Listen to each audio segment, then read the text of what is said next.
The photo hit me harder than a punch. No warning. No wind-up. Just a casual scroll on a quiet Saturday morning, still in my robe, watering the damn lawn like every other weekend for the last 27 years. The sun was barely up. The coffee machine was still hissing behind me. For a moment, everything was normal, routine, safe. Then my phone buzzed. It was Alice. Well, not directly. A Facebook post. A photo. She was in Dallas, at a sales conference. Supposedly. In the picture, her and Bryce, the golden retriever of her office, all teeth and zero spine. He had one arm wrapped around her shoulder, the other holding 2 drinks. Her head was tilted toward him like they were posing for an engagement shoot. Her hand? On his chest. The caption? My real partner. Hashtag work husband for life, 2 hearts. 57 likes. 16 comments. All nauseating. Love you too. Office goals. Finally, just say it already faced with tears of joy. I stared at it. The first time I reread it, I actually laughed. That kind of dry, breathless laugh that dies in your throat halfway through. Like your body knows better than to waste the oxygen. I didn't call her. I didn't text. I didn't yell. I didn't cry. I walked into the house, poured myself the rest of the coffee, opened the kitchen drawer, and pulled out the beige folder I'd prepped 3 weeks ago. Not in anticipation. No, I still had some dignity back then. But after overhearing her giggle on speakerphone with Bryce late one night in the guest bathroom, whispering something about, if only you weren't married, I started keeping receipts. Emotional ones at first, then legal ones. The folder had everything ready. Petition, disclosures, property division sheet. My lawyer called it clean and aggressive. I slid it across the table like a dealer throwing down the final card. Then I opened Facebook. Her post was still up. Of course it was. I typed, "Congratulations. The divorce papers are on the kitchen table." Posted. Logged out. Went outside and resumed watering the grass. The sprinkler hissed like nothing had changed. But the moment tasted different. Like burnt coffee and pennies. And hey, if you're reading this, and you're one of the 98% watching without hitting subscribe, maybe do it. It keeps the crew motivated to drop more of this cold, slow burn justice. Thanks. Back inside, I could hear the silence breathing. It was already starting. She called that night like clockwork, just as I knew she would. Probably after one of her friends texted, Alice, check your Facebook." Her voice was too cheerful. That plastic, fake upbeat tone she uses when she's trying to sound innocent, but knows the gun's already smoking. "Hey, babe." She dragged the word out like syrup. "I saw your little comment. You're not actually mad, are you? It was a joke. Everyone at the office does that. You know, it's like a running thing. Work husband, work wife. Just for laughs." I didn't interrupt. Let her do her little dance. Let her fill the silence with nervous giggles and justifications. It's amazing how much rope people will give you when they don't realize they're hanging themselves. "You seriously took it the wrong way," she kept going. "It's just Bryce. You know how he is. He's harmless." "God, you're being dramatic." When she finally paused to inhale, I said 3 words. "Check the kitchen." Dead silence. For 2 seconds. Then laughter. "Oh my God. You're joking. You're joking, right? You didn't actually." I didn't reply. She kept laughing, but now it was thinner, with a waver behind it. "You're such a dork sometimes," she tried. "Seriously, this is overreacting. It's a dumb caption. I didn't mean anything by it." Sure. Just like she didn't mean anything when I overheard her call Bryce at 11:37 p.m. on a Tuesday 3 weeks ago, whispering from the laundry room like a teenager sneaking a call. "You look so good today in that gray shirt." Stop it. I was blushing all through that meeting. Imagine if we didn't have to sneak around. Yeah, real jokey stuff. That was the night I called Marcus, my lawyer. Set things in motion. Told him we weren't quite at the iceberg yet, but I could see it on the radar. He told me, start gathering quietly. Emails, finance records, insurance forms. When it hits, move fast, don't engage. So now I wasn't engaging. I was executing. Alice thought it was a bluff. She always assumed my silence meant passivity, that the absence of yelling meant surrender. But no, some people prepare in silence. And when they strike, it's already done. I ended the call by saying, "Take care, Alice." Click. I imagined her staring at the kitchen table, blinking at the beige folder, the legal seal, the absence of anything resembling a warning. Just the facts. Just like her caption. Monday, 9:14 a.m. I was logged into my burner Gmail account, the one I used for Amazon returns and the occasional Craigslist purchase back when we still had shared passwords. I took one last look at the screenshot before attaching it. Alice draped over Bryce, that ridiculous, my real partner, caption shining like a neon confession. My comment just below it, like the final nail. Subject line. Inappropriate conduct? You decide. Attached. Screenshot of the Facebook post. Metadata showing it was posted during the Dallas conference. A brief, two-sentence message. Not sure what your internal policies are, but this photo appears to have been taken during company time, at a company-sponsored event, and seems to involve an employee in a supervisory role making public claims about a romantic relationship with a subordinate. I'll leave the interpretation to you. I didn't sign it. I didn't need to. I hit send. Then closed the laptop. No fanfare. No evil grin. Just the mechanical click of a plan shifting into gear. Now, to be clear, I didn't expect a reply. Corporate HR is slower than molasses unless there's legal fire under their feet. But Alice had mentioned more than once, usually while sipping wine and bragging about her flawless compliance record, that her company had a zero-tolerance policy on inter-office relationships that weren't disclosed, especially if there was a power dynamic. And Bryce? Freshly promoted. She trained him last year. She was on the damn promotion panel. Even better, the company had just rolled out a new branding campaign. Integrity. Excellence. Respect. So when you publicly declare your real partner is the guy you're supposedly supervising, and you do it while clinking champagne glasses on a trip they paid for, you're not just breaking rules. You're handing your head to HR on a sterling silver platter. And she didn't even realize it. I went outside again, trimmed the hedges. The birds didn't care. The neighbor waved. Normal morning. But something was already shifting in the background. That quiet, bureaucratic rumble you only hear if you're the one who pulled the pin. By noon, her Facebook post was gone. By 3 p.m., I got a text from Don. He just said, "Bro, HR just opened a case." Boom. That night, while she was likely crafting some limp apology in her hotel room, or worse, still thinking this was just some overreaction, I sat down with a legal pad, a glass of scotch, and a checklist I'd been curating since the laundry room phone call. Item 1. Transfer my 401k into a separate living trust. Already initiated. Marcus had walked me through it over a lunch that felt more like a war briefing than a consultation. The trust is airtight, no marital claims, no loopholes. She wouldn't touch a dime. Item 2. Change the beneficiary on my life insurance. Used to be Alice. Now it's my sister, Elaine. She's practical, no nonsense, and already raised 2 kids on her own. She won't cry when the paperwork comes. She'll just sign, file, and move on. Item 3. Bank accounts. We used to have joint everything. Her idea. I called it romantic socialism. Now, different passwords, different institutions, different zip codes. I left just enough in the joint account to keep the lights on for the next 30 days, utilities, mortgage, and one final Hulu charge she'll no doubt notice and text me about. Let her wonder why it suddenly doesn't log in. Item 4. Credit cards. 2 were in my name with her as an authorized user. Not anymore. 1 call. Done. She'll try to swipe at the airport bar on her return flight and get hit with a cheerful decline. While I was reshuffling the entire financial skeleton of our marriage, she sent a text. Just 3 words. Can we talk? I stared at it for a second, then muted the thread. She still thought this was fixable. That maybe with the right tears, the right tone, she could roll this back into one of those awkward misunderstandings we laugh about in therapy. That we'd sit on the porch, talk it out, maybe cry a little, then hug it out like sitcom characters. But this wasn't a sitcom. This was chess. And by the time she finished saying pawn, I'd already moved the queen and changed the board. Her insurance? Canceled. Access to my car account? Gone. Gym membership? Already separated. It wasn't spite. It was architecture. Every form I signed, every account I updated, it was the sound of structure being pulled out from under her, one bolt at a time. The best part? She didn't even know yet.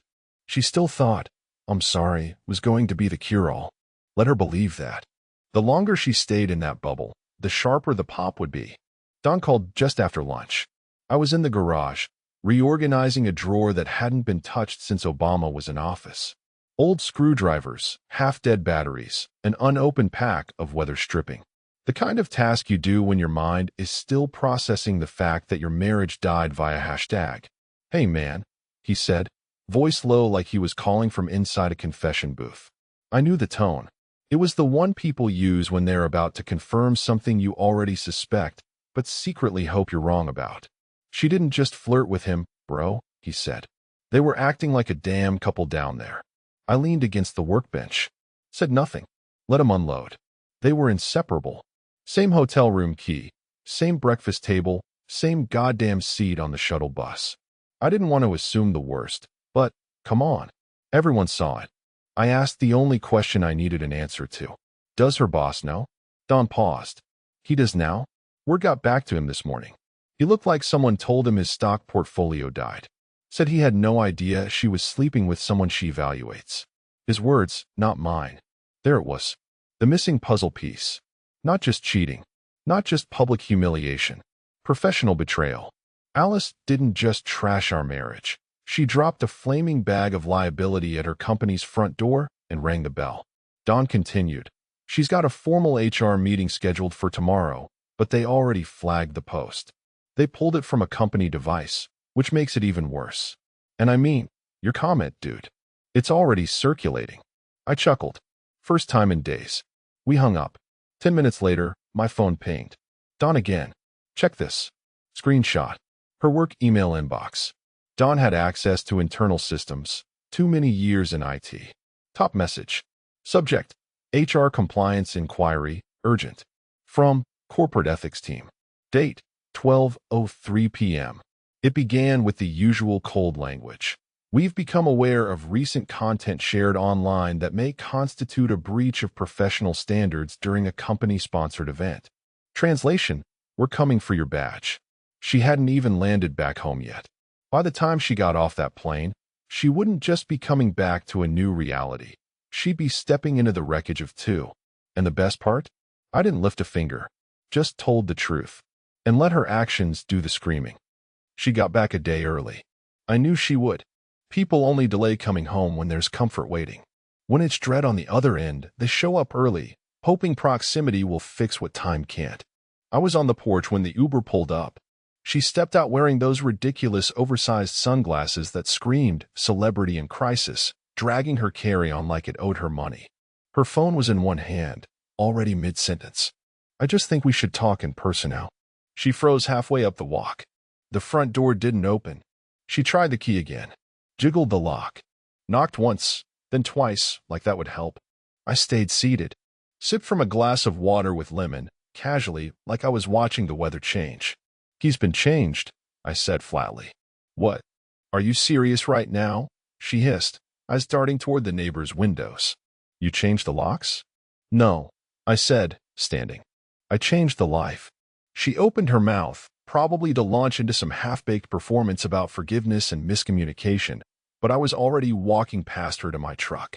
I paused just long enough to say, "Guest room's open. Paperwork's on the bed. Everything's detailed." She stormed in through the side gate, dragging her suitcase like a soldier returning to a battlefield she didn't expect to lose. I watched through the truck mirror as she entered the guest house, already yanking open doors, probably expecting to see her clothes hanging in the walk-in. She didn't find them. Main bedroom? Cleaned out. Her stuff boxed, labeled, and moved to the guest room closet. Her favorite throw blanket, the one she used to hog every night? Gone. I donated it. Not out of spite, just sanitation. On the guest bed, centered with quiet precision, sat the beige folder again. But this time it wasn't just a petition. This time it was a spreadsheet. One column, my assets. Second column, hers. Third, final division calculated, signed, notarized. And in the corner, just below the signature line, already signed. It wasn't just a legal document. It was a map of everything she no longer had. She didn't scream. Not right away. She just stood there, frozen, staring at the paper, hands trembling. mouth slightly open, like her brain was trying to reboot, but the software didn't match the hardware anymore. The house she left 4 days ago didn't exist anymore. This one? This was mine. Every drawer, every code, every locked door, every memory scrubbed and resorted. She came home expecting a fight, maybe even a cry fest. What she got was logistics. And logistics don't love you back. Tuesday morning, she dressed like it was any other presentation day. Cream blouse, navy slacks, subtle heels. The necklace I bought her for our 20th anniversary. Probably an accident, or maybe some subconscious plea for stability. She left without breakfast. No word to me, not that I expected one. Just the faint sound of the guest room door clicking shut and the wheels of her carry-on bumping down the porch steps. She thought she was heading into a planning meeting. Something about onboarding a new regional client. That's what the calendar invite said. Strategic Growth Alignment. 9:30 a.m. Conference Room B. Neatly vague, disarmingly corporate. She arrived 5 minutes early, as always. Clipboard, pen, her usual tight smile. Walked in expecting coffee, a projector, maybe a warm-up question from her boss. Instead, she saw 3 chairs. One already occupied by her department head, Franklin, stiff and pale. One by HR, Carla, face unreadable. The third, by a woman she didn't recognize, in a tailored black blazer, holding a closed folder. Alice hesitated at the threshold. Am I early? Carla just gestured toward the empty seat. Please sit. She sat, crossed her legs, smoothed her skirt. That brittle smile still plastered on. Then the folder opened. On top, a printed screenshot of her Facebook post. Below it, time-stamped messages between her and Bryce. Further down, high-resolution photos taken during the Dallas conference. 2 of them clearly off-site. One at the rooftop bar, another one inside what was unmistakably a hotel room. Both in company attire. Both time-stamped during working hours. Franklin cleared his throat. Alice, we've reviewed some material that was brought to our attention. Her mouth opened slightly. A breath. That moment when the heart starts beating in the ears. This was a private joke, she whispered. Bryce and we were just close friends. The legal rep tilted her head. Your messages suggest otherwise. And under the company's code of conduct, any romantic relationship with a subordinate must be formally disclosed, especially when supervisory dynamics are involved. Alice looked at Franklin. You knew we were close. We worked well together.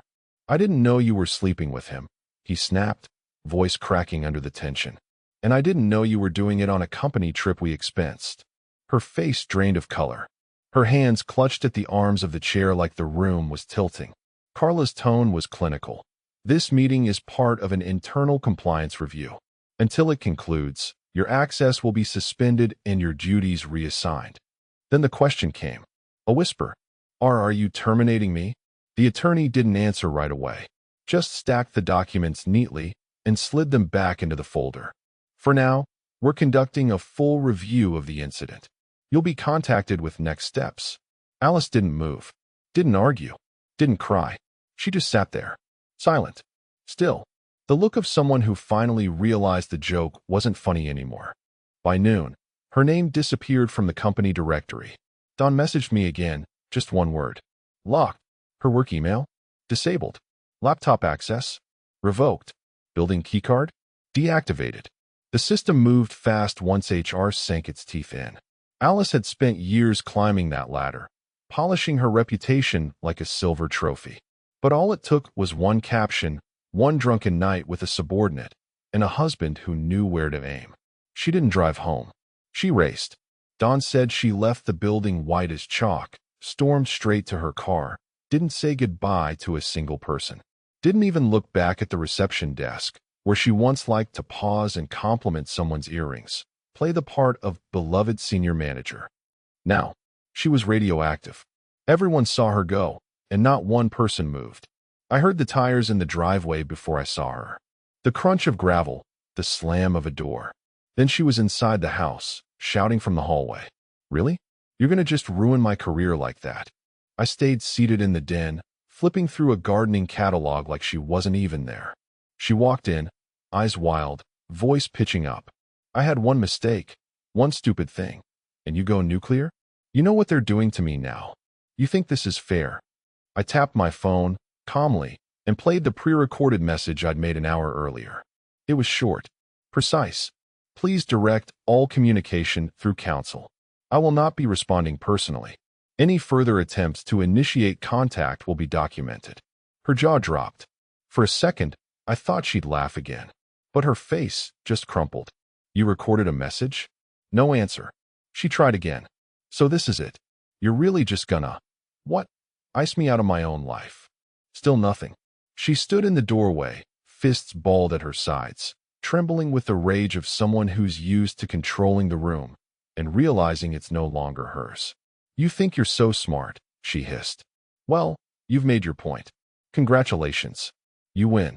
Then she turned to leave, muttering under her breath. As she passed the hall table, she noticed the pile of mail. On top, a plain white envelope from HR, addressed to her at home. Overnight. Time-stamped. Marked confidential. She didn't open it. Didn't need to. Everything was already slipping through her fingers, and for the first time, she knew there was no one left to pull her back. No supervisor to cover. No assistant to reschedule. No husband to defend her. Just the slow, sinking silence of consequences. And one very quiet house that didn't belong to her anymore. The courtroom was too cold, too bright, and way too quiet. Alice sat across from me at the polished oak table, shoulders tight, lips pressed into a flat line. Her lawyer, some overconfident junior partner from a boutique firm downtown, flipped through his binder like he was searching for magic that wasn't there. My side? Calm. Organized.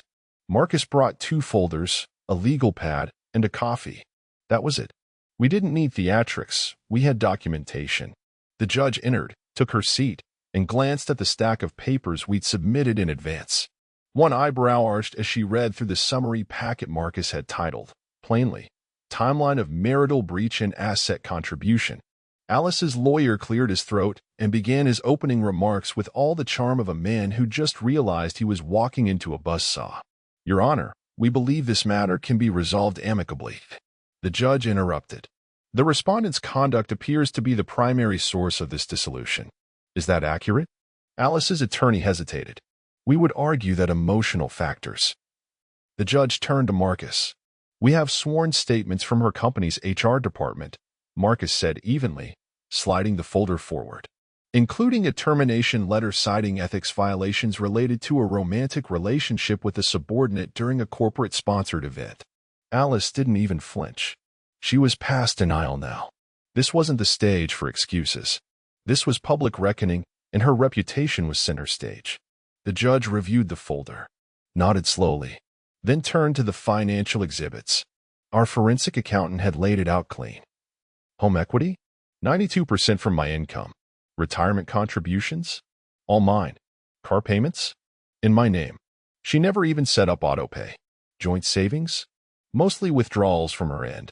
Spa trips. Hotel upgrades. Alice's lawyer tried to pivot. She was a contributing partner in the emotional labor of the marriage. The judge held up a hand.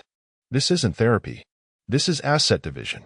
And the documentation provided shows a clear disparity in financial input. Then came the line. Cold. Surgical. The respondent's conduct contributed directly to the dissolution. As such, the petitioner's request will be granted in full. Alice blinked. That was it. The gavel never even hit the wood. Just a nod. A shuffle of papers. And then the summary. I keep the house. I retain full ownership of the vehicle. 70% of the remaining assets stay in my name. No alimony. No discussion. Her lawyer turned to her, whispered something. She didn't respond. Her hands stayed folded on the table, perfectly still, like maybe if she didn't move, none of this would be real. But it was. And every pair of eyes in that courtroom, court clerk, bailiff, even the assistant by the printer, knew exactly what had just happened. She didn't just lose a husband. She lost the illusion that she was untouchable. And she'd never been in control. She sat at the kitchen counter, hunched over her laptop, refreshing her inbox like a gambler pulling a slot machine lever for the 100th time. Refresh. Nothing. Refresh. Spam mail. Refresh. There it was. Subject line. Regarding your return. Sender, James R. Callahan, CEO. Her finger hovered over the trackpad. For a moment, she didn't click. Maybe some small corner of her still hoped it would be a welcome back, or let's discuss next steps. Maybe they'd offer her a quiet demotion, let her fade out with dignity. But hope has a funny way of dying fast when it's artificial. She clicked. Alice. After thorough internal review, and in light of the public visibility of your conduct during the Dallas conference, including statements made online and corroborated witness accounts, it is the conclusion of our executive leadership and HR division that your continued employment poses a reputational risk to the company.